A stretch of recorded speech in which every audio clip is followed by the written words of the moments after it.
الکریم اما بعد.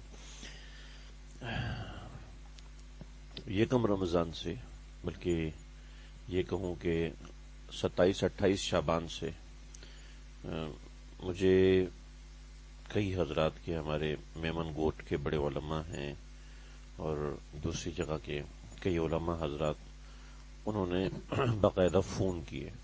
میں اس لیے بتا رہا ہوں کہ اہتمام کی بات بتا رہا ہوں، ورنہ میں کوئی اپنی شان نہیں بتا رہا.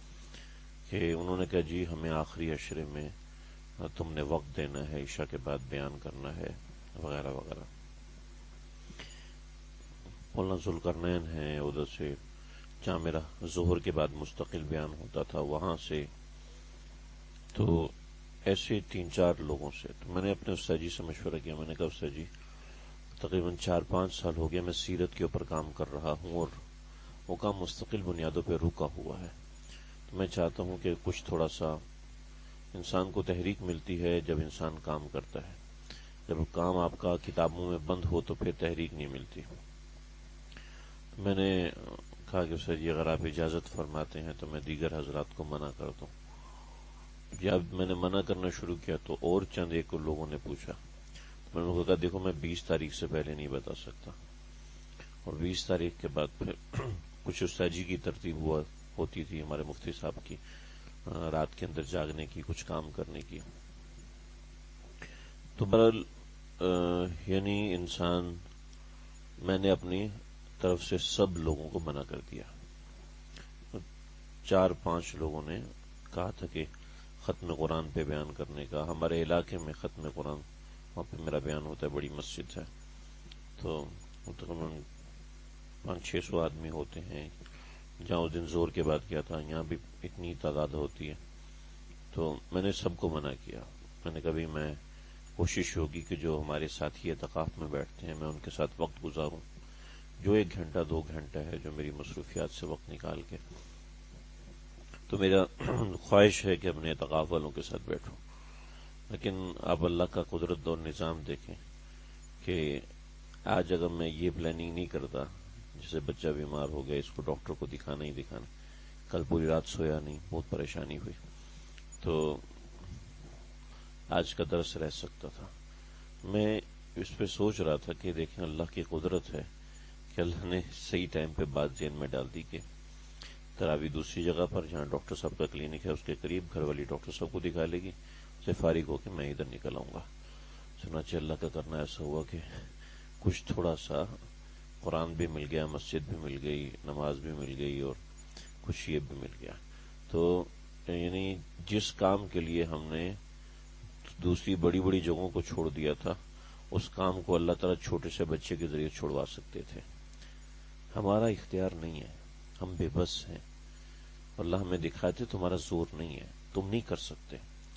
نہ تم درس قرآن کر سکتے ہو، نہ تم درس قرآن سن سکتے ہو، نہ تم دین کی بات سنا سکتے ہو، نہ تم دین کی بات سن سکتے ہو.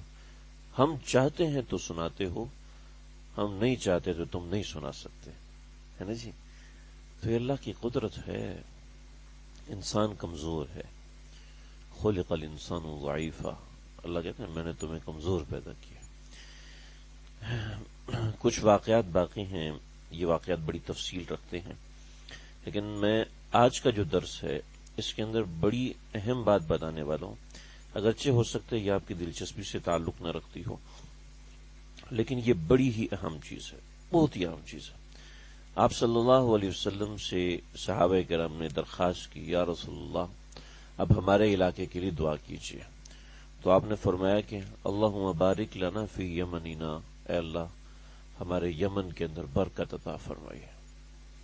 تو شامی اصحاب آئے اور شامی اصحاب نے آپ صلی اللہ علیہ وسلم سے درخواست کی کہ یا رسول اللہ ہمارے علاقے کے لیے دعا کریں کہ اللہ ہمارے علاقے میں برکتیں عطا فرمائے. تو آپ صلی اللہ علیہ وسلم نے دعا فرمائی اللہم بارک لنا فی شامنا. جو اہل عراق تھے انہوں نے آپ صلی اللہ علیہ وسلم سے درخواست کی یا رسول اللہ آپ ہمارے لیے دعا کیجیے. تو آپ نے فرمایا کہ اللہم بارک لنا فی شامنا فی یمننا. یا رسول اللہ عراق کے لیے بھی دعا کرتا ہوں، اللہم بارک لنا فی شامنا فی یمننا. تو عراق والے پریشان، یا رسول اللہ آپ ہمارے لیے دعا کیوں نہیں کرتے؟ تو آپ نے فرمایا ہا اولائی تطلع الفتن، یہ وہ زمین ہے جہاں سے فتنے اٹھیں گے. اگر میں نے اس کی برکت کے لیے دعا کی تو فتنے اتنے بڑھ جائیں گے کہ میری امت ان کو قابو نہیں کر سکے گی. سمجھ رہے؟ تو اہل عراق کے اندر خاص طور پر وہ علاقے آباد تھے اہل عراق میں اس وقت جہاں پر یہودی آباد تھے. ابھی تو یہودیوں نے اپنے آپ کو ایک جگہ جمع کر لیا نا اسرائیل میں، ورنہ آپ صلی اللہ علیہ وسلم کی جو پیشن گوئی ہے اور آپ صلی اللہ علیہ وسلم کا جو طرز زندگی ہے وہ اپنے حمایتیوں کو بھی بتاتا ہے اور اپنے دشمنوں کو بھی بتاتا ہے. چنانچہ آپ صلی اللہ علیہ وسلم نے واضح کر دیا یہودی کبھی تمہارا دوست نہیں ہو سکتا. یاد رکھنا، ایک لکیر کھینچ دیا آپ صلی اللہ علیہ وسلم نے. یہ نہیں کہ ہم یہودیوں کو دوست نہیں بنانا چاہتے. ایک بات یاد رکھنا، یہ جو مستشرقین حضرات ہیں یہ مسلمانوں کو اس چیزوں میں پھنساتے ہیں. عیسائی ہندو مسلمانوں کو اس چیز میں پھنساتے ہیں کہ بھئی یہ کیا طریقہ ہے، تم مسلمان تعصب رکھتے ہو. ہم مسلمان تعصب نہیں رکھتے، یہود میں تعصب ہے، اس وجہ سے ہم یہود کے قریب نہیں جاتے. ٹھیک ہے نا؟ میرا بیٹا ہے، میں اس کو کہتا ہوں بیٹا تم نے فلاں بندے کے ساتھ نہیں بیٹھنا، کہ میرے ابا کتنا پاگل ہے، یہ چاہتا ہی نہیں میں لوگوں کے ساتھ اٹریکٹ ہوں، مجھے لوگوں کے ساتھ بیٹھنے کا موقع ملے، یہ چاہتا ہی نہیں. کیونکہ بچے کی عقل محدود ہے، وہ یہی سوچتا ہے کہ میرا ابا نہیں چاہتا کہ یہ فلاں کے ساتھ بیٹھے. وہ یہ نہیں سوچتا کہ ابو کو اس کے شر کا پتہ ہے، اس کے شر سے مجھے بچانے کے لیے کہہ رہا ہے کہ اس کے ساتھ نہیں بیٹھنا. اللہ تعالیٰ کو یہودیوں کے شر کا پتہ ہے. چنانچہ آپ صلی اللہ علیہ وسلم نے فرمایا، اس کی میں چھوٹی سی بات آپ کو بتا دوں. آپ علیہ الصلوۃ والسلام نے فرمایا کہ بنی اسرائیل میں 72 فرقے بنے تھے، میری امت میں 73 فرقے بنیں گے، اور یہ 73 کے 73 فرقوں میں سے ایک فرقہ جنتی ہوگا، بقیہ 72 فرقے جہنم میں جائیں گے. اور یہ جو جتنے بھی 72 کے 72 فرقے بنے ہیں ان سب کے پیچھے یہودیوں کا ہاتھ ہے. جتنے بھی 72 فرقے بنے ہیں ان سب کے پیچھے یہودیوں کا ہاتھ ہے. اچھا آپ لوگ اصل میں بھی اس بارے میں بڑا کنفیوز رہا ہوں ایک زمانے تک. پھر جب مدرسے میں آیا تو میں نے اس کو پڑھا سمجھا کہ بطور مثال بریلوی بھی ایک فرقہ ہے، اہل حدیث بھی ایک فرقہ ہے، دیوبندی بھی ایک فرقہ ہے، جماعت اسلامی بھی ایک فرقہ ہے، جماعت المسلمین بھی ایک فرقہ ہے، اور بڑا تجو ذکری بھی ایک فرقہ ہے، فلانا بھی ایک فرقہ ہے. پھر بریلویوں میں 3 طبقات ہیں، دیوبندیوں میں بھی 2 طبقات ہیں. ایک جو ہیں سیاست کے ساتھ چلتے ہیں، ایک سیاست کے بغیر چلتے ہیں بلکہ سیاست کے مخالف ہو کے چلتے ہیں. پھر ان میں بھی 2 گروہ ہیں، جو سیاست کے ساتھ چلنے والے ہیں وہ حکومت وقت کے ساتھ چلتے ہیں، کچھ حکومت وقت کے خلاف چلتے ہیں. بریلویوں میں بھی 3-4 قسم کے ہیں، ایک قطعی پگڑی والے، ایک سبز پگڑی والے، ایک سفید پگڑی والے، ایک ہر رنگ کے پگڑی والے، ایک صرف نعتوں والے. اچھا دیوبندیوں کے اندر بھی ایک جماعت والے، ایک تبلیغی جماعت والے، ایک بغیر تبلیغی جماعت والے، ایک خانقاہ والے، ایک جہاد والے، ایک مدرسے والے. کدھر جاؤ گے بھائی؟ یہ کوئی فرقے بازی نہیں ہے. ٹھیک ہے نا؟ اس بات کو کلیئر کر لیں، یہ کوئی فرقے بازی نہیں ہے. ٹھیک ہے؟ ورنہ اس طریقے سے تو آپ جمع ہو جائیں گے. اہل حدیث کے بھی 4 فرقے ہیں، کچھ کہتے ہیں کہ صرف قرآن ہے، قرآن اور حدیث ہے، کچھ کہتے ہیں نہیں صرف حدیث ہے، حدیث بھی قرآن کو بدلی کر دیتی ہے وغیرہ وغیرہ. کچھ یہ کہتے ہیں، کچھ کہتے ہیں نہیں حدیث بھی ہے، قرآن بھی ہے، اجماع بھی ہے. کچھ کہتے ہیں نہیں حدیث بھی ہے، قرآن بھی ہے، اجماع بھی ہے، قیاس بھی ہے. کچھ یہ بھی کہتے ہیں. کچھ اپنے اکابرین کو مانتے ہیں یعنی اس طریقے سے.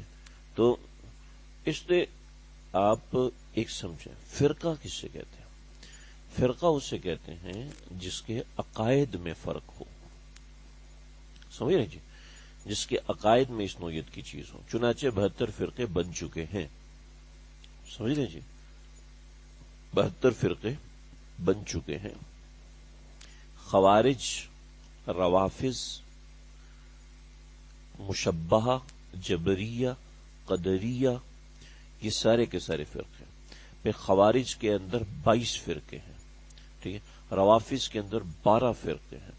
اس طریقے سے کر کے ان فرقوں کی تقسیم ہوتی ہے. تو یہ 72 فرقے آ چکے ہیں. آپ صلی اللہ علیہ وسلم نے خود ان کے بارے میں لعن اللہ المشبہہ، اللہ اہل جو اصحاب مشبہ ہیں اللہ ان کے اوپر لعنت فرمائے. ٹھیک ہے؟ لعن اللہ الجہمیہ، اللہ جہمیہ پر لعنت فرمائے. کہ جہمیہ یہ ایک فرقہ تھا جو کہ دین کی ایسی تعویل کرتا تھا جو آپ صلی اللہ علیہ وسلم نے نہیں فرمائی. لہذا یہ بریلوی، دیوبندی، اہل حدیث اور جماعت المسلمین اور یہ سب ان کے اوپر آپ کفر کا فتویٰ نہیں لگا سکتے. ٹھیک، جماعت اسلامی اس کے اوپر آپ کفر کا فتویٰ نہیں لگا سکتے. یہ آپس میں چند ایک فروعی اختلافات ہیں. فروعی اختلافات تو کسی کے بھی ہو سکتے، آپ کا مجھ سے ہو سکتا ہے. ٹھیک ہے، بطور مثال آپ کو سفید کپڑا پسند ہے، مجھے پسند نہیں ہے، اختلاف ہو گیا نا. اس اختلاف کے اوپر کوئی جنتی جہنمی ہو جائے گا. اس کو کہتے ہیں فروعی اختلافات. چندے کوئی کہتے ہیں رفع الیدین کرنا، کوئی کہتے ہیں نہیں کرنا. ٹھیک ہے، کوئی رفع الیدین نہ کرنے والے کو کافر کہے گا نہیں. بھائی وہ ایک صاحب تھے نا، ادھر گدی پہ ہاتھ رکھ کے نماز پڑھ رہے تھے. کس نے کہا گدی پہ ہاتھ رکھ کے نماز کیوں پڑھ رہے ہو؟ کہتے یار میں ادھر ہاتھ رکھ کے نماز پڑھا تھا. ایک بندے نے گدی میں کے لگایا چماٹ. تو یہ شرم نہیں آتی؟ ادھر ہاتھ رکھ کے نماز پڑھتے ہیں. منی ادھر ہاتھ رکھ کے نماز پڑھا تو ایک آدمی نے لگایا چماٹ، ادھر گدی پہ لگایا. کہتے ادھر سے تھوڑا سا نیچے رکھتے ہوتے. پھر ایک اور آدمی اس نے لگایا چماٹ، کہتے ہاتھ چھوڑ کے نماز پڑھتے ہوتے. کہتے میں نے اس کے بعد گدی پہ ہاتھ رکھ لیا. کہتے جہاں مرضی یاد رکھو گدی محفوظ نہیں ہے، میں نے اپنی گدی محفوظ کر لی. خانہ کعبہ میں ہم نے ایسے لوگ بھی دیکھے جو آپ کو بتاؤں کیسے نماز پڑھتے ہیں. اللہ اکبر کہہ کے اوپر ہاتھ کر لیتے. ٹھیک ہے نا، وہ اللہ اکبر کہہ کے اوپر ہاتھ کر لیتے ہیں. میں نے کہا تراویح کیسے پڑھتے ہوں گے، اللہ خیر کا. تو وہ اوپر ہاتھ کر لیتے ہیں. اچھا، میدان عرفات کے اندر جب آپ رکتے ہیں تو وہاں بہت سے لوگ آتے ہیں مصلی بچھا کے نماز پڑھتے ہیں. میں نے ایسے لوگ دیکھے جو اتحیات بھی اونچی آواز میں پڑھتے ہیں. ٹھیک ہے، اور ان کا اتحیات ایسا ہے جو ہمارا اتحیات نہیں ہے اور کسی حدیث میں بھی نہیں مل رہا. سمجھ رہے؟ اچھا، سورہ فاتحہ سے پہلے ہم پڑھتے ہیں سبحانک اللہم و بحمدک و تبارک اسمک، یہ ہم آستہ پڑھتے ہیں. وہ لوگ اس جگہ کچھ اور آیات پڑھتے ہیں، کچھ اور قرآن مجید کی آیات انہوں نے پڑھی، اور ایک نہیں کئی لوگوں نے پڑھی. جب انہوں نے آ کے مغرب اور عشاء اکٹھی پڑھاتے ہیں، مغرب اور عشاء دونوں انہوں نے اس طریقے سے پڑھی. میں حیران رہ گیا، یار یہ کیا ہے. ادھر اس وقت تو اپنی پڑھی ہوئی تھی، سمجھ میں نہیں آ رہی تھی، تو میں ریکارڈ کر لیتا کہ بھئی یہ ہاں ہو کیا رہا ہے. یعنی کوئی بھی ایک طریقے سے نماز نہیں پڑھ رہا تو سب کو ہم کافر کہہ دیں گے. شیخ الاسلام مفتی تقی عثمانی صاحب کئی ملکوں میں، جب برونائی میں گئے تو فرمانے لگے برونائی میں نماز پڑھنے کے بعد وہ ان لوگوں کی ایک خاص بدعت ہے کہ وہ اپنے طریقے سے نماز کے بعد ایک خاص قسم کا اعلان کرتے ہیں. اس خاص قسم کے اعلان کے بعد سب لوگ دوبارہ ایک سجدہ کرتے ہیں یا رکوع کرتے ہیں اور اس کے بعد بیٹھ کے دعا مانگتے ہیں. سمجھے؟ تو اب صرف اتنے سے اختلاف کی بنیاد پر ہم کہہ دیں گے تم کافر ہو، تمہاری نمازیں قبول نہیں. یعنی یہ اتنی چیزیں ہیں جو آپ گن بھی نہیں سکتے. سمجھے؟ تو اس کو نہیں کہتے فرقہ. چنانچہ اہل سنت والجماعت کے اندر شوافے بھی آتے ہیں، اہل سنت والجماعت کے اندر احناف بھی آتے ہیں، مالکیہ بھی آتے ہیں اور حنابلہ بھی آتے ہیں.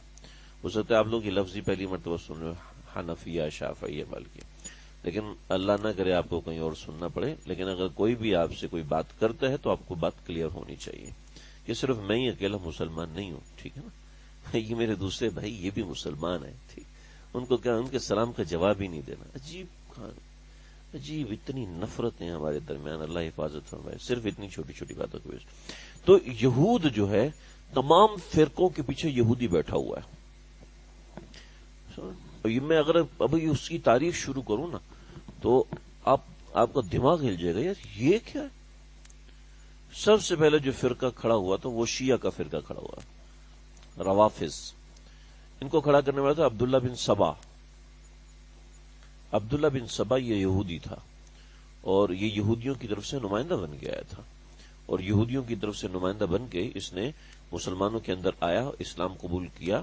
اسلام قبول کرنے کے بعد اس نے کسی صحابی سے سیکھا نہیں اور گاؤں میں جا کے اور بتانا شروع ہو گیا میں نے حضرت علی کے ہاتھ پہ اسلام قبول کیا، یہ چیزیں. اور حضرت عثمان کے مناقب، حضرت علی کے مناقب، حضرت ابوبکر صدیق کے مناقب سمجھتے ہیں، تعریفیں، یعنی ان کی زندگی کے بارے میں عجیب عجیب باتیں بتانا. ٹھیک ہے، 6-7 سال ان کی تعریفوں میں لگائے. ٹھیک ہے، ایک دن کہنے لگے ابو ہریرہ ٹھیک نہیں ہے. سمجھ رہے؟ یار اس سب کی تعریفیں کرتے ہیں ابو ہریرہ کی، اس کا مطلب ہے کوئی نہ کوئی مسئلہ ہے ابو ہریرہ میں. میں مثال کے طور پر کہہ رہا ہوں. یوں کرتے کرتے کرتے کرتے حضرت علی کے اوپر چڑھائی کرتی، حضرت عثمان پہ چڑھائی کرتی، لوگ ان کے پیچھے یہ وہ تو بہت بڑا مقتدا اور بہت بڑا نیک آدمی وغیرہ وغیرہ، اس کی ہر بات مستند ہوتی ہے۔ تو حضرت علی رضی اللہ عنہ نے فرمایا کہ جس نے کسی صحابی سے سیکھا نہ ہو، یعنی جس کا استاد معتبر ہو اس کی بات بھی معتبر ہے، جس کا استاد معتبر نہیں ہے اس کی بات بھی معتبر نہیں۔ چنانچہ حضرت علی نے یہ کلیہ اس وقت بیان فرما دیا۔ چنانچہ آج آپ جس کو دیکھیں جو بڑی بڑی چیزیں نکل رہی ہیں ان کے استاد کون ہیں؟ جس کا استاد صحیح نہیں ہے تو سمجھ لیں اس کے معاملے میں گڑبڑ ہے۔ یہ مرزا غلام احمد قادیانی، اس کا استاد کون ہے؟ اس کے استاد ساری انگریز سرکار ہے، سمجھ لیں، جس نے اس کو کھڑا کیا اور ایسا پودا بنایا کہ اس نے نبوت کے دعوے کی اور طرح طرح کی باتیں۔ تو برحال یہودی حضرات نے عبداللہ بن سبا کو کھڑا کیا، جو یہ آغا خانی ہے اسماعیلی، ان کو کس نے کھڑا کیا؟ حسن بن سبا، یہ بھی یہودیوں کی چال تھی، یہ بھی یہودیوں کا بندہ تھا، پوری اس کی زندگی کتابوں میں لکھی ہوئی ہے حسن بن سبا کی، اور یہ بڑی پلاننگ کے ساتھ شیخ عبد الملک کے پاس آیا تھا اور ان کے پاس 22 برس تک تعلیم حاصل کی، اور سند لینے کے بعد یہ گیا ہے، سند لینے کے بعد اس نے ان کے مدرسے کے اندر بڑے بڑے وزراء سے تعلقات قائم کیے، اور یعنی جو آگے چل کے وزیر بنے، اور پھر ان وزیروں کے اوپر اس نے اٹیک کیے اور بڑا اس نوعیت کے ایسے حملے کیے، یعنی ایک وقت میں ان سبائیوں نے، سبائی کا مطلب ہے یہ ہے اسماعیلی، اور پہلے یہ سبائی تھا، پھر باطنی ہوا، پھر اسماعیلی ہوا، اور آج کل یہ آغا خانی ہے، ٹھیک ہے۔ تو اس طرح کی چیزیں ہیں جو یہ یہودی حضرات نے اس معاشرے میں کھڑی کی تھی۔ چنانچہ آپ صلی اللہ علیہ وسلم نے جا بجا ایسے یہودیوں کو ختم کرنے کا حکم دیا، سمجھ رہے؟ تو ان میں ایک شخص تھا ابو رافع۔ تو یاد رکھیں آپ صلی اللہ علیہ وسلم نے ہمیں سمجھایا اور سکھایا ہے، یہودی تمہارا دشمن ہے، یہودی تمہارا دشمن ہے۔ اب آپ دیکھیں کہ ہمارے جو جینیس ترین طالب علم ہوتے ہیں وہ کس کی تعریف کر رہے ہوتے ہیں؟ بل گیٹس کی۔ کیوں جی؟ کیا وجہ؟ اس نے ایک علمی رسوخ حاصل کیا ہوا، ہمارے نوجوانوں کے دماغ پہ سوار ہے، ترقی یافتہ لوگوں کے دماغ پہ سوار۔ جب جو لوگ بل گیٹس کی تعریف کریں گے، بل گیٹس کو فالو کریں گے، وہ کیسے یہودیت کے خلاف بول سکتے ہیں؟ صاحب آپ کو کیا پتا اس کے پاس کتنے پیسے ہیں؟ مجھے پتا ہونے کی ضرورت بھی نہیں ہے، لیکن پھر بھی حالات کا پتا ہوتا ہے ہمیں، ٹھیک، میں ایسے بلا وجہ کی بات نہیں کروں۔ تو ہمارے آپ ذرا ان باتوں سے، میں نے نام اس لیے لیا کہ آپ اس کو سمجھیں ذرا کہ ہمیں کس طریقے سے، کس سازش سے پھرویا جا رہا ہے، ٹھیک۔ ہمارا کھلاڑی ہے، کھیلنے والا ہے، وہ حرام نہیں کھاتا، اس کو پیپسی تک لے کے آئیں گے، کیوں؟ تاکہ ان کے پروڈکٹ کا نام، ان کی چیز کا مشہوری ساری دنیا میں ہو، سمجھ لیں۔ دیکھیں اگر کسی اسلامی پروڈکٹس کی مشہوری ہوگی تو اس کے ساتھ اسلام بھی تو شہرت پائے گا نا۔ جب یہودی پروڈکٹس کی مشہوری ہوگی تو اس سے یہودیت پروان ضرور چڑھے گی، وہ چڑھ رہی ہے، ایک بڑا ان کے پاس مال جا رہا ہے یہودیت کے حوالے سے۔ بہرحال میں آپ حضرات بور نہ ہو جائیں تو میں اس کو یہیں پر روکتا ہوں، لیکن یہ بڑی ضروری چیز ہے۔ اگر تو سیرت کا سب سے اہم پہلو ہے کہ آپ صلی اللہ علیہ وسلم نے یہودیوں کو اپنے قریب رہنے نہیں دیا، سمجھے جی؟ یہودیوں کو آپ صلی اللہ علیہ وسلم نے فرمایا ان کو مدینے سے نکالو، مدینے سے نکالا، مدینے سے نکالنے کے بعد آپ نے فرمایا کہ ذلیل کر کے خیبر میں رکھو، اور پھر خیبر سے بھی کہا کہ ان کو خیبر سے بھی نکال دینا، ان کو جزیرہ عرب سے بھی نکال دینا، سمجھ رہے جی؟ تو آپ صلی اللہ علیہ وسلم نے یہودیوں کے ساتھ یہ معاملہ کیا۔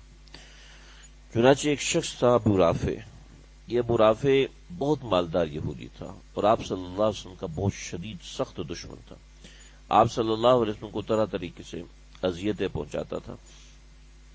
اور اسی شخص نے غزوہ احد کے بعد، بعض روایت کے مطابق غزوہ احد سے پہلے بہت سے کفار سے لنکس بنائے، رابطے بنائے، کہ کسی طریقے سے گروہ در گروہ لوگ جمع ہوں اور مدینے کے اوپر اٹیک کریں اور مسلمانوں کو ختم کریں، اور پیچھے سے ہم حملہ کریں گے اور آگے سے آپ لوگ حملہ کرو، ہم اس طریقے سے مسلمانوں کو پیس کے رکھ دیں گے۔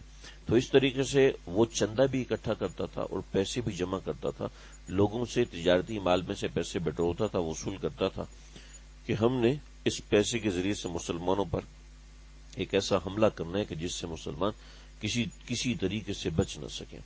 چنانچہ جب کعب بن اشرف کو قتل کیا گیا تو بہت سے لوگ ڈر گئے، بہت سے لوگ پریشان ہوئے، ڈر گئے، لیکن ابو رافع نہیں ڈرا۔ اس نے کہا کہ وہ اس کو قتل کر سکتے ہیں لیکن مجھے کوئی نہیں قتل کر سکتا۔ کیوں؟ اس لیے کہ میرا قلعہ ایسا محفوظ ہے کہ اس میں کوئی آ نہیں سکتا، پھر میرا بالا خانہ اتنا زبردست ہے کہ اس میں میری اجازت کے بغیر کوئی پرندہ بھی پر نہیں مار سکتا۔ چنانچہ ابو رافع جو ہے وہ اور ابو رافع جو تھا وہ مدینہ سے کافی دور رہتا تھا، کافی دور کے علاقے میں رہتا تھا۔ تو مسئلہ یہ تھا، حضرت محمد بن مسلمہ کا تعلق قبیلہ اوس سے تھا، ٹھیک ہے، اور دوسرے چند ایک صحابہ ان کا تعلق قبیلہ خزرج سے تھا۔ تو قبیلہ خزرج والوں نے کہا کہ اوس والوں نے تو کعب بن اشرف کو قتل کیا ہے، تو اللہ کے نبی اوس سے بہت خوش ہیں۔ تو دوسرا ایک شخص ہے جو کہ کعب بن اشرف سے زیادہ خطرناک ہے، اگر ہم اس کو قتل کر دیتے ہیں تو اللہ کے نبی کے سامنے اوس کے مقابلے میں خزرج بھی سامنے آ جائے کہ ہاں خزرج والے بھی ہمت والے۔ تو انہوں نے کہا ٹھیک ہے، ہم اپنے بندے منتخب کرتے ہیں۔ بندے منتخب